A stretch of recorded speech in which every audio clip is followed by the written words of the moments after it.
in the forest you'll find a fabulous banquet, a fairy ball. If you close your eyes and you open your mind, the veil disappears and you'll see it all. Hi my angels, it's Hailey Reese, and if you are wondering why for today's video the background is white and not back to our fairy forest, that's because I am changing our background. But the reason I haven't shown you it yet is because I'm sure a lot of you have noticed the audio in my videos has been on a decline ever since I moved to my new condo.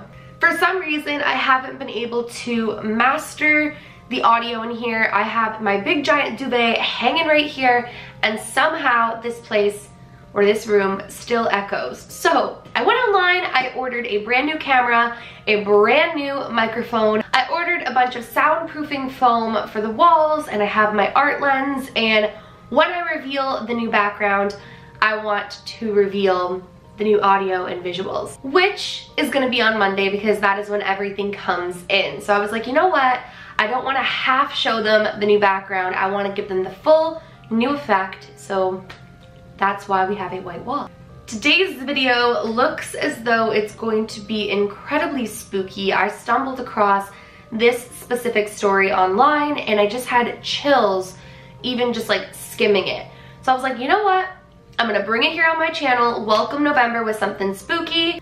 And so that is exactly what we are going to do today. So without further ado, let's just dive right on into this story because I have rambled long enough.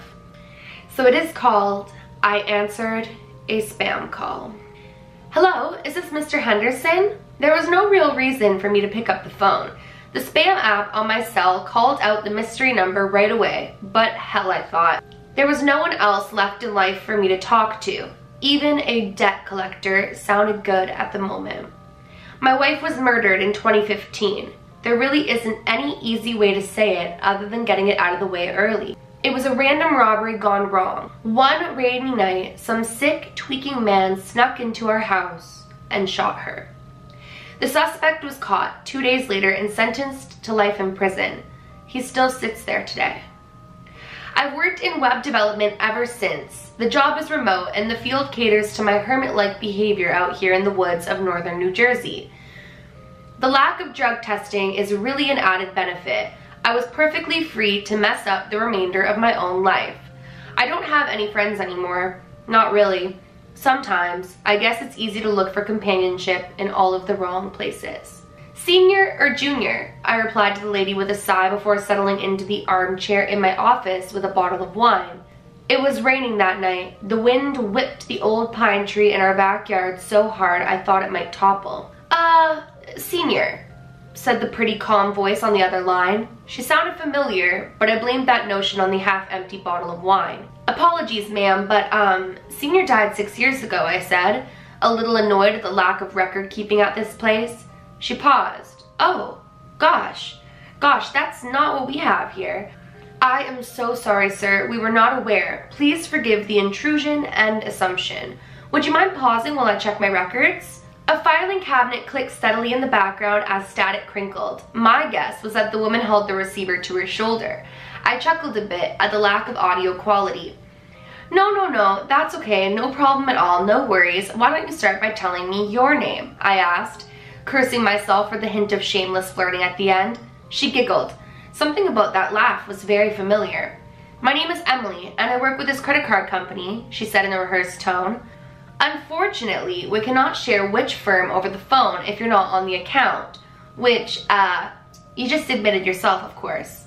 Okay. I'm guessing that you're Mr. Henderson's son, she mumbled while audibly fumbling through papers. Yes, ma'am, that's right, but it's been years.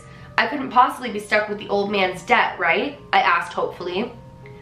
Well, let's check, shall we? There was panic shuffling and opening of books in the background. I'm so sorry, sir, she replied with a regretful tone. The rules are in one of those 3 binders and they are very difficult to find. Hold on for a moment. That's okay. Did not know anybody still kept records that way. Do I get email confirmation of this charge as well, I asked. Excuse me, she replied. I replied, email. Like electronic mail, a confirmation of the charge? I asked again, allowing my confusion to turn to frustration. What was this lady's problem? We don't do that here. We're still a few years away from all of those fancy features, she continued, but as you know, late payments are a pretty serious issue. They can even affect the credit score of an individual when a large amount has not been paid. Okay, of course, I said, genuinely starting to grow worried and a bit flustered. What can I do? Is there a Miss Henderson in the household? She asked quietly. Miss Henderson died in 06. What year did you say? She replied. Oh my gosh, that is so horrible. I really am batting 1,000 today. I gasped. That was it. That phrase. I don't know if it was the way she said it or the fact that simply not many people use that exact language, but as soon as she did, something clicked in my memory. My wife worked for a credit card company before we met. Her name was also Emily. The voice sounded like hers, but it was younger, more hopeful than I remembered. What is your last name? I asked. The line was silent. Look, I know that's a weird question, I said, but please, I think we know each other. I can't give that information out, she stated. Okay, did you go to Jefferson Memorial High School? Yes, she said, astonished. How did you know that? It was impossible. Emily was dead. The voice on the phone barely even sounded like her. It was younger, happier, more optimistic. This type of dream was actually the type of thing that had kept me up a million sleepless nights in the past, and yet I was awake. Could it be a coincidence? Is your mother's name Eva? I asked. There was now silence on the other end of the line. Then her mouse-like reply confirmed my suspicions. Who is this? I took a deep breath. Either I understood what was happening, or I lost my mind. Might as well enjoy the ride. This next question is gonna sound strange, I said. What is today's date? I'm sorry, sir, what? One moment. She paused and shuffled around some more papers. Today's date is July 9th, 1999. It was impossible. Could this be the storm? The anniversary of her death? Emily, listen to me. Okay, sir. This conversation is getting a little strange. Let's please just keep to the payment plan. Listen to me very carefully, I started. One day you are going to meet a man. You are going to love him, Emily, and he will love you more than you could ever know. I had to give her something to remember. On your first holiday together, he will buy you one gift for all 12 days of Christmas. Sounds dreamy, she replied with a laugh and a sigh. Are you one of those psychics? I'm serious, Emily. You will marry this man. He will buy you the ring you've always wanted. The ceremony will be beautiful in your hometown. Your entire family will be there, including Aunt Zelda and your grandma from Tennessee. I like this fortune cookie, she said, dripping with sarcasm. But 2 years later, on July 9th, 2015, you will be murdered in the home you share together. She shifted the phone nervously. So, what do I do? First, I tried to tell her to avoid the house that day, to never date me, to stay away forever, and to find better life somewhere else. But somewhere in the middle of my rant, the line disconnected to the tune of a blood-curdling scream. I called back to find non-working number. She never answered again. I fell asleep listening to the thunder rolling through the sky. The scream from that night repeated from time to time while flashes of her body on the floor occasionally invaded my mind. I never questioned the call. I never asked why. Maybe it was God. Maybe it was just time. But yesterday morning, when I woke up, Emily was by my side. And that's the end. Okay, I have so many questions about this story. My first one being, was the whole murder and all of that just a dream and he woke up to Emily because none of that had ever happened? Or did he in fact alter the past? In which case there would be serious repercussions because the butterfly effect. Like, you can't just change somebody's murder and then not expect things to change. I don't know, you guys. Like, my brain is like going a million miles a minute. I have no idea what to make of this. What do you guys think just happened there with Emily? Do you guys believe that it was a premonition?